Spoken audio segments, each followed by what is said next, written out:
Chiranjeevi fans ఈ మధ్య కాలంలో బయటికి రావట్లేదన్న, మాట్లాడతలేదు. మీరే వచ్చేసి మా బాలయ్య ఫ్యాన్స్ నే అడుగుతున్నారు. మరి ఇక మేము ఒక రంగం శత్రువులను చూసినా కూడా ఒకప్పుడు మాకు శత్రువులు ఉన్నా కానీ ఇప్పుడు మిత్రులు అయిపోయాం. ఒక ఫీలింగ్ అనేది మారిపోయింది. కరోనా దగ్గర నుంచి ఆయనకే సపోర్ట్ పలుకుతే విధానం అనేది ఆయన నుంచి మాట్లాడాల్సిన విధానం తయారైంది. ఒక మాట ఒక హ్యాపీనెస్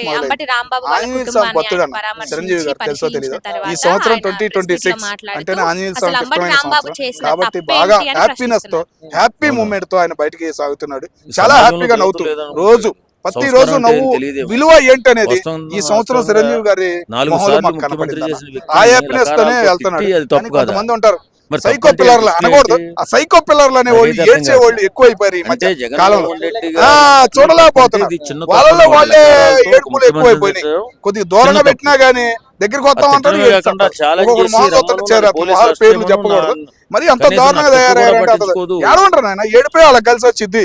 ఒకటి ఏడిపోయి మిగతా వాళ్ళకి కలిసి రాదేమో గానీ ముఖ్యంగా వీళ్ళ మీద పడి ఏడ్చే వాళ్ళకి వీళ్ళకే ఎక్కువ కలిసి వచ్చింది అనే విషయం కూడా గ్రహిస్తే వాళ్ళు ఏడు పాపుతారేమో అని నేను అనుకుంటున్నాను. ఇప్పుడు ఆల్రెడీ చిరంజీవి గారికి 2 కూతుర్లు, సో అలాంటి వ్యక్తి వాళ్ళ కొడుకుకి కూతురు పుడితే చిన్న చూపు చూస్తాడని మీరు అనుకుంటున్నారా? లేదన్న, మామూలుగా చిన్న చూపు చూడాల్సిన అవసరం ఏందన్న. చిరంజీవి గారికి మనోళ్ళు అంటే ఉంటది, ఎవరికైనా వారసత్వం అనేది ఉంటది. ఒక బాధ్యత తెలుసు ఆయనకి, కుటుంబాన్ని ఎలా నెట్టు రావాలనే బాధ్యత ఆయనకి తెలుసు. ఉదాహరణ ఆయన కుటుంబమే, 3 తమ్ముళ్ళు 2 తమ్ముళ్ళని ఎలా పైకి తెచ్చాడు ఏంటనేది సొసైటీలో అందరికి తెలుసు. అది మామకు తగ్గ అల్లుడని పేరు కూడా తెచ్చుకున్నాడు. ఇంకేం కావాలి చెప్పు ఆయనకి. అంటే ఈ మధ్య స్టేజ్ పైన కావచ్చు, సాధారణంగా కావచ్చు, ఎక్కడ ఏ చిన్న మాట మాట్లాడినా కూడా చాలా పెద్ద కాంట్రవర్సీ చేస్తున్నారు చిరంజీవి గారి గురించి. ఆయన వయసు అయిపోయింది, ఏదేదో మాట్లాడతాడు అర్థం లేకుండా అని చెప్పేసి. ఎన్టీ రామారావు కూడా అప్పుడే అన్నారు, ఏడిపోయి మన వయసు అయిపోయింది అని ఎన్నో మాట్లాడినారు. ఆయన లాస్ట్ మూమెంట్ లో ఎన్ని సినిమాలు తీశాడు. That is Telugu field, cine field లో ఉన్న అభిమానులకు కానీ ఆదరణ చూపేది ఈ వయసులోనే. కొన్ని మంచి మాటలు మా ద్వారా తెలియాలి సమాజానికి అనే ఆకర్షణ ఉండేది ఇప్పుడు ఆలల్లోనే. కాబట్టి సినిమాలు తీస్తారు. మంచి డైరెక్టర్లు లేక, పాటలు పాడే సరైన సంగీతం ఉన్న మేధావులు లేక ఈ రోజు వాళ్ళు నలిగిపోతున్నారు. లేకపోతే సంవత్సరాలు 4 సినిమాలు 5 సినిమాలు తీయడానికి రెడీగా ఉన్న కింగులు అయ్యా వాళ్ళు.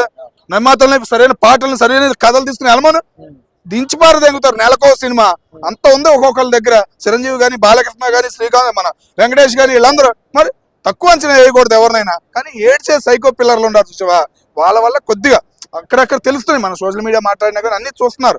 కొన్ని పట్టించుకోవరు కానీ కొన్ని పట్టించుకోవాల్సిన విధానం ఉంటుంది కదా. అలాగే స్ట్రాంగ్ గా వార్నింగ్ ఇవ్వట్లా, ఎందుకులే అని వదిలేస్తున్నారు. అదొక్కటే రాంగ్ అవుతుంది. ఎందుకంటే పిల్లల మాట్లాడతాను గట్టిగా వార్నింగ్ ఇచ్చారనుకో అట్లాంటి పిత్తర్ మ్యాచ్ బయటకు వచ్చి మాట్లాడరు. రీసెంట్ గా ఎవరు అంబాటి రాంబాబు గారు తెలుసు కండి మీకు, మా తెనాలి గుంటూరు ఎంపీ గారు చంద్రశేఖర్ గారు 24 గంటల సినిమా చూపిస్తా అన్నాడు. ఒక్క లాయర్ వెళ్ళాడా? ఒక్క తిండి లోపలికి వెళ్ళిందా?